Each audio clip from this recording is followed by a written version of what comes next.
कोलकाता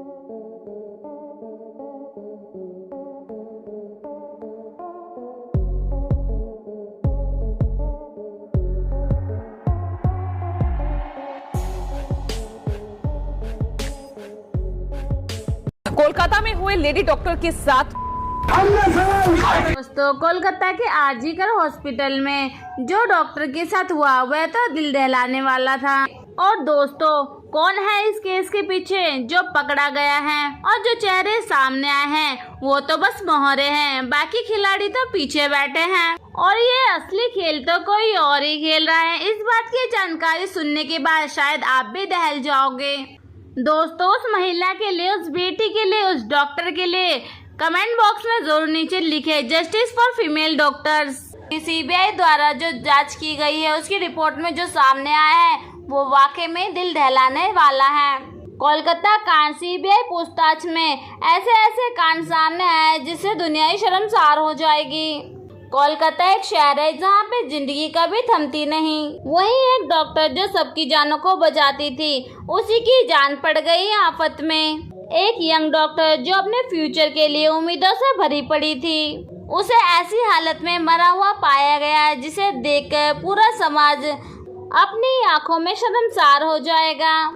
तो चलिए दोस्तों, मिलवाते हैं आपको उस रात से जिसकी बात सुनते ही सबके दिलों से आह तो जरूर निकलती होगी। वो रात बहुत ही ज्यादा सिंपल थी और सभी डॉक्टर और नर्सेज अपने काम में लगे हुए थे। लेकिन रात को 11 बजे सीसीटीवी ने सेमिनार हॉल की तरफ एक शख्स को जाते हुए कैप्चर किया। मानो ऐसा लग रहा हो कि वो शख्स किसी खास मकसद से वहाँ से जा रहा हो। मानो ऐसा लग रहा हो कि उसे सब कुछ अच्छे से पता है कि उसे क्या करना है।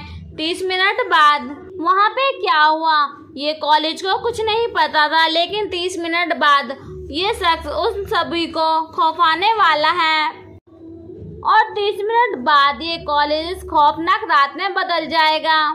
रात के 11 बजे डॉक्टर बेटी और सारे फ्रेंड्स सेमिनार हॉल में गए। ये सभी लोग लंबे प्रैक्टिस के बाद थके हुए थे और सभी आराम करने की सोच रहे थे। लेकिन जो जगह उन्हें सेफ्टी देने वाली थी वो जगह एक हॉरर और एक बहुत ही ज्यादा डरावने इंसिडेंट में बदल गई। रात के 2:30 बजे जूनियर डॉक्टर बेटी के रूम से निकल गए और उस बेटी को अकेला छोड़ दिया। ठीक 1.5 घंटे बाद एक और शख्स सेमिनार हॉल की तरफ जाते हुए दिखा। ये वो आखिरी बार था जब किसी ने डॉक्टर बेटी को जिंदा देखा था। और जब अगली सुबह रूटीन शुरू हुआ तो जब एक डॉक्टर ने सोचा कि वे डॉक्टर बेटी का रूटीन चेक कर ले, लेकिन जब उन्होंने उनका गेट बंद देखा तो उन्हें ऐसा लगा कि वे अभी भी सो रही हैं, तो इसलिए उन्होंने बिना जगाए वे वहाँ से चले गए। तो इसके बाद एक और डॉक्टर 9:30 बजे करीब उनके रूम में गए तो जो उन्होंने देखा वो वाकई में दिल दहलाने वाला था। डॉक्टर बेटी के कपड़े इधर उधर बिखरे हुए थे, उनके शरीर पे हिंसा के सारे निशान नजर आ रहे थे, उनके चश्मे टूटे पड़े थे, जैसे वो इन सब चीजों का गवाह हो। मर्डर की खबर इतनी ज्यादा तेजी से फैली कि पूरी दुनिया में फैल गई। अब सभी लोग सोच में पड़ गए कि एक ऐसी जगह जहाँ पे सभी की दुख तकलीफ दूर होती है, आखिर वहीं पे ऐसा कैसे हो सकता है? आखिर कौन हो सकता है कि इतना बेरहम जो एक डॉक्टर को नुकसान पहुंचा दे, जिसने अपनी पूरी जिंदगी दूसरों की मदद करने के लिए ही जी हो।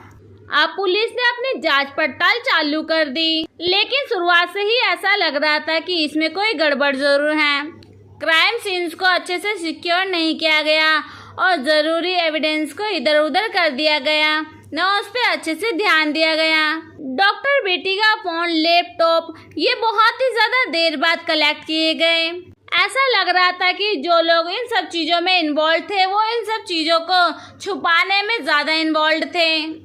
अब इसके बाद जल्द ही एक संदिग्ध को पुलिस ने पकड़ लिया और ये ऐलान किया कि इन सब चीज का मास्टरमाइंड यही है, संजय रॉय। पुलिस के अनुसार संजय रॉय को सुबह 4 बजे सेमिनार हॉल में घुसते हुए देखा गया और पुलिस के अनुसार जब वह बाहर निकला तो उसका ब्लूटूथ गायब था और इसके बाद में नेट बैंक संजय के फोन से कनेक्टेड पाया गया, जिसके थ्रू उन्होंने संजय रॉय पे इल्जाम लगा दिया और फिर पुलिस ने संजय रॉय को गिरफ्तार कर लिया। संजय वहाँ पे जाना पहचाना एक ऐसा चेहरा था जहाँ पे वे आसानी से जा आ सकता था और वे लोगों से पैसे ऐंठ सकता था। और संजय रॉय ने क्राइम कबूल कर लिया, जिसके बाद पुलिस ने इस केस को बंद भी कर दिया। लेकिन ये बात तो बिल्कुल भी मेल नहीं खा रही थी। एक अकेला इंसान जो इतना ज्यादा नशे में है, उसके शरीर पे एक चोट का निशान नहीं था, तो वो इतनी हिंसा कैसे कर सकता है। और फिर जांच पड़ताल से पता चला कि यहाँ पे एक शख्स नहीं बल्कि एक से कई ज्यादा लोग थे। अब जैसे जैसे सबूत सामने आ रहे हैं तो सच्चाई के पर्दे खुल रहे हैं। तो दोस्तों, आपको क्या लगता है कि कब तक मोमिदा को इंसाफ मिलेगा? आप अपनी राय हमें कमेंट सेक्शन में बताएं। साथ ही साथ चैनल को सब्सक्राइब करें, बेल आइकन प्रेस करें।